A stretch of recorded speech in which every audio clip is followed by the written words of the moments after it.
depan gitu, karena kalau misal karena ya sesama manusia lah istilahnya kan, jadi dia kenapa gak saling rangkul, saling bantu lah gitu, entah itu dia ya malah tuh bisa ikut akrab juga sama kita, sama ikut beradaptasi juga gitu. Jadi lebih ke toleransi aja ya Kak untuk teman yang beda agama gitu, kayak tidak membeda-bedakan, tetap menghargai. Oke. Kakak pernah nggak ikutan kegiatan kemanusiaan kecil, kayak contohnya tuh open donasi atau kegiatan kemanusiaan lainnya gitu di kampus mungkin atau di sekolah kakak sebelumnya? Kalau di sekolah sama di kampus sih saya belum ada ikut organisasi kayak gitu. Tapi kalau di luar organisasi itu, di luar kampus saya ada ikut organisasi di mana saya itu pernah kayak bantu ikut open donasi juga buat kegiatan di organisasi tersebut. Dan kalau sewaktu di panti asuhannya saya waktu itu jadi bagian dokumentasinya aja sih Kak. Jadi walaupun saya di bagian dokumentasi tapi saya tetap merasakan hal itu sih. Oke, untuk pertanyaannya mungkin sudah selesai. Ucapan terima kasih atas waktunya. Oke, terima kasih Kak. Nama saya Meli Maulidia Putri dari jurusan Bimbingan Konseling Islam angkatan 2025. Ini aku izin wawancara ya, maaf mengganggu waktunya. Gimana sih cara kakak nyikapin teman yang punya teman yang beda agama biar gak terjadi diskriminatif? Gimana cara nyikapin?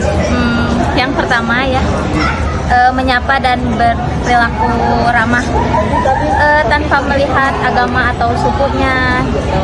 Terus yang keduanya berperilaku adil, seperti tidak membeda-bedakan saat bekerja kelompok atau sedang bermain. Terus yang ketiganya membangun kerjasama dalam tugas atau kegiatan sehingga tercipta suasana yang inklusif. Dan yang terakhirnya mendorong teman yang lain juga untuk sikap menghargai sesama. Sudah. Terima kasih ya Kak, maaf. Terima kasih. Tolong kasih aku dong, karena kita beda kampus ya, pasti kegiatan juga pasti beda. Contoh nyata sikap mencintai sesama manusia yang bisa kamu lakuin di sekitar kampus tuh kira-kira menurut kamu kayak gimana gitu? Contoh kecilnya. Contohnya kan biasanya ya orang-orang teh kan menganggap pertemanan kuliah teh kan sebagai kayak takut kan, soalnya banyak saingan lah atau apa gitu. Tapi aku pas masuk ke UPI ini, terus masuk ke kelas A, kayak aku merasakan kekeluargaan, seperti kayak mereka tuh selalu kayak menyapa aku, terusnya tuh kayak nanya kalau misalnya tahu muka aku kayak lagi sedih atau lagi apa tuh kayak, ih kenapa, ada apa gitu.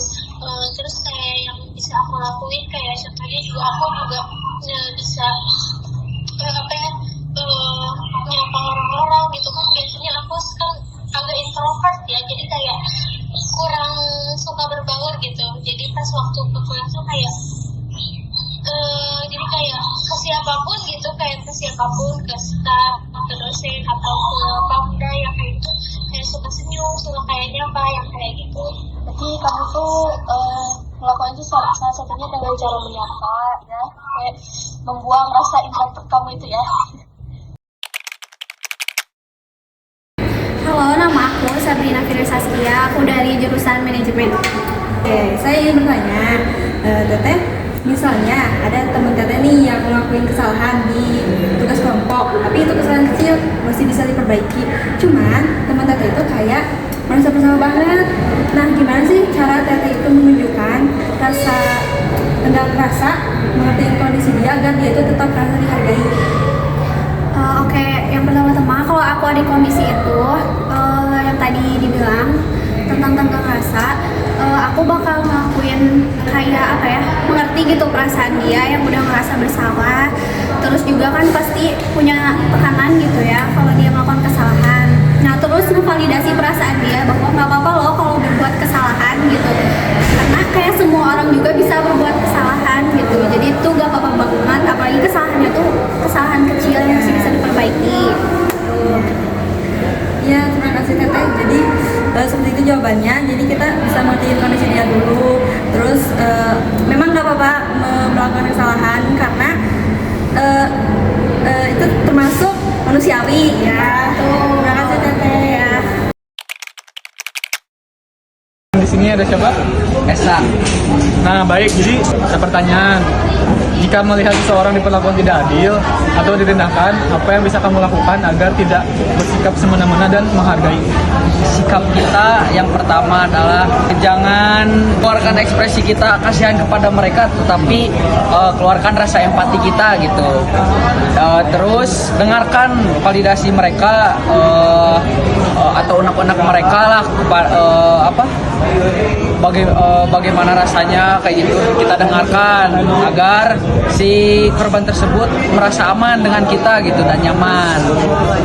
Jadi ya kesimpulannya mah hormati gitu, jangan dikasih judge gitu ke orang itu ya, takutnya nanti dia bertambah apa sih Dewasa. bukan bertambah dikucilkan gitu. Oh, gitu aja. Kasihan. Baik, sekian, terima kasih. Dengan Mas siapa? Saya Usep Rendiana. Sekarang profesinya sebagai apa? Saya mahasiswa jurusan manajemen di Universitas Sangga-Buana. Oke, Mas, saya ada satu pertanyaan nih. Boleh? Dalam kehidupan sehari-hari, bagaimana cara Mas untuk menjunjung tinggi nilai kemanusiaan saat berinteraksi dengan orang yang sedang dalam kesulitan? Oke, saat kita berinteraksi dengan orang yang mengalami kesulitan, kita itu harus bisa berempati terhadap orang tersebut, terus mendengarkan keluhan atau masalah orang tersebut, lalu kita jangan menghakiminya, jangan menyalahkannya, dan kita bisa membantu sesuai kemampuan kita atas masalah dari orang tersebut. Oke, terima kasih Mas atas jawabannya. Selamat sore. Ya Mas, terima kasih. Sore juga. Oh iya, perkenalkan nama saya Muhammad Jalbat As-Salami. Aku dari Fakultas Adab dan Humaniora. Oh izin nanya nih Kak, gimana sih secara sederhana untuk menunjukkan bahwa kamu itu bagian dari umat manusia yang saling membutuhkan satu sama lain? Cara sederhananya gini mungkin. Kita tuh harus tahu dulu definisi manusia itu. Tentunya kita kan udah tahu manusia itu adalah makhluk sosial. Yang mana makhluk sosial juga pastinya kita membutuhkan orang lain untuk baik itu dalam hal tolong-menolong atau berjibab. Nah, dari situ saya bisa menyimpulkan bahwasanya ya kita sebagai manusia ini pasti membutuhkan orang lain untuk kita berkembang dan kita tolong pada orang lain. Tapi dalam hal itu bukan berarti kita ini harus gitu yang namanya bergantungan dengan orang lain tersebut. Jadi kita ini harus memiliki batasan dalam meminta tolong kepada orang lain gitu kan. Terima kasih ya Kak. Oh iya, Maaf dengan waktunya. Iya.